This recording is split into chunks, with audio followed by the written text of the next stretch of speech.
Company अगर कर्मचारी के खिलाफ कराता है झूठा मामला दर्ज तो क्या कर सकते हैं कर्मचारी, चलिए बताते हैं। नमस्कार, मैं हूं प्रिया झा और आप देख रहे हैं यूएई खबर। खबर शुरू करने से पहले आपको जानकारी देते चले कि अब आप हमसे हमारे व्हाट्सएप पर भी जुड़ सकते हैं, जहां पर आपको यूएई से जुड़ी जितनी भी खबरें हैं वो सबसे पहले मिलेंगी। आपको बता दें, इस वीडियो के कमेंट सेक्शन में हमने अपना व्हाट्सएप का लिंक दे दिया है, तो आप वहां जाकर भी हमसे जुड़ सकते हैं। तो चलिए अब खबर शुरू करते हैं। यदि आपकी किसी पुरानी कंपनी ने आपको फरार बताकर आपके खिलाफ झूठा मामला दर्ज करा दिया है, तो आप अपने रिकॉर्ड साफ करने के लिए क्या कदम उठा सकते हैं। दरअसल खबर दुबई से है, जहां एक कंपनी ने अपने निर्दोष कर्मचारी को फरार बताकर उसके खिलाफ झूठा मामला दर्ज करा दिया। जब यह मामला उस कर्मचारी को पता चला तो उसने लिखते हुए अपनी दर्द भरी कहानी बताई।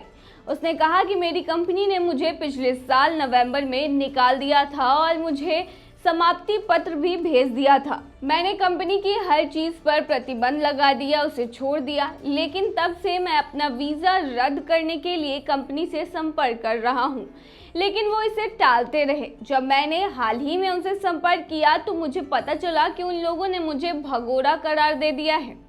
रेजिडेंसी और विदेशी मामलों के महानिदेशालय के अनुसार यदि कोई कंपनी यानी कि प्रतिष्ठान किसी भी कर्मचारी के खिलाफ झूठा मामला या फिर फरार का मामला दर्ज कराता है तो उसे 5,000 दिरहम का जुर्माना भरना पड़ सकता है। यूए स्थित law firm horizon and company के कानूनी सलाहकार मोहम्मद मोहसिन नसीर ने कहा है कि ऐसी परिस्थिति में किसी कर्मचारी के लिए एम्प्लॉय के खिलाफ मिनिस्ट्री ऑफ ह्यूमन रिसोर्सेज में शिकायत दर्ज करना सही है। उन्होंने बताया कि कर्मचारी लागू कानूनों के तहत राहत पाने के लिए मंत्रालय से इस मामले को लेबर कोर्ट में भेजने का अनुरोध कर सकते हैं। नियोक्ता ने उसे उनके अधिकारों और उनके जितने भी मूल राइट्स है उससे वंचित करने के लिए एक झूठे भगोड़े के रूप में रिपोर्ट किया। ऐसे में कर्मचारी पर लगा आरोप के अनुसार कर्मचारी को हिरासत में ले लिया जा सकता है और उसे असुविधा हो सकती है। इसीलिए कर्मचारी के लिए किसी वकील से कानूनी सहायता लेनी समझदारी होगी, ताकि संबंधित अधिकारियों और अदालतों के सामने उसको सही साबित किया जा सके। इसके अलावा आपको जानकारी देते चले कि संयुक्त अरब अमीरात में मानव संसाधन और अमीरात मंत्रालय के नियोक्ताओं और श्रमिकों के बीच निश्चित अवधि के कॉन्ट्रैक्ट के संबंध में एक स्पष्टीकरण जारी किया है। नए यूएई श्रम कानून के तहत सभी निजी क्षेत्र में नियोक्ताओं को अपने कर्मचारी के अनलिमिटेड कॉन्ट्रैक्ट्स को लिमिट अवधि के कॉन्ट्रैक्ट में बदलने की आवश्यकता है। मंत्रालय ने पुष्टि की है कि यह पार्टियों के बीच यानी कि कफील और वर्कर के बीच रोजगार संबंध के लिए कोई एक्यूरेट टाइम पीरियड निर्दिष्ट नहीं करता है, जिससे नियोक्ता और वर्कर को अपनी आवश्यकताओं के अनुरूप शर्तों पर बातचीत करने की अनुमति मिलती है।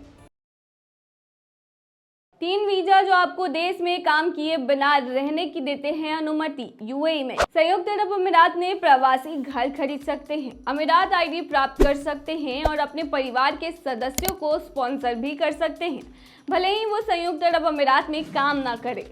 ऐसा इसलिए है क्योंकि यूएई 3 अलग अलग प्रकार के सेल्फ स्पॉन्सर्ड निवास वीजा प्रदान करता है, जिसके लिए आपको यूएई में नौकरी या व्यवसाय करने की आवश्यकता नहीं है। तो सबसे पहला वीजा है रिमोट वर्क वीजा, जो कि 1 साल के लिए वैलिड होता है। इस वीजा के साथ आप संयुक्त अरब अमीरात में रह सकते हैं और दूर से काम भी कर सकते हैं। यूएई के बाहर कार्यरत लोग self sponsored virtual work visa पर यहाँ रह सकते हैं, जो 1 साल के लिए वैलिड होता है। रेजिडेंसी वीजा दुरुस्त यानी कि रिमोट वर्क के श्रमिकों को संयुक्त अरब अमीरात में अपने परिवार के सदस्यों को स्पॉन्सर करने की भी अनुमति देता है। आप वीजा के लिए केवल तभी आवेदन कर सकते हैं यदि आप उनके कुछ शर्तों को पूरा करते हैं, जैसे कि आपको साबित करना होगा कि आप संयुक्त अरब अमीरात के बाहर किसी संगठन के लिए रिमोटली रूप से काम करते हैं। वहीं आपकी मंथली इनकम 12,853 दिरहम की होनी चाहिए, जो कि भारतीय मुद्रा में लगभग 3 लाख रुपए होते हैं। वहीं न्यूनतम 6 महीने की वैलिडिटी वाला पासपोर्ट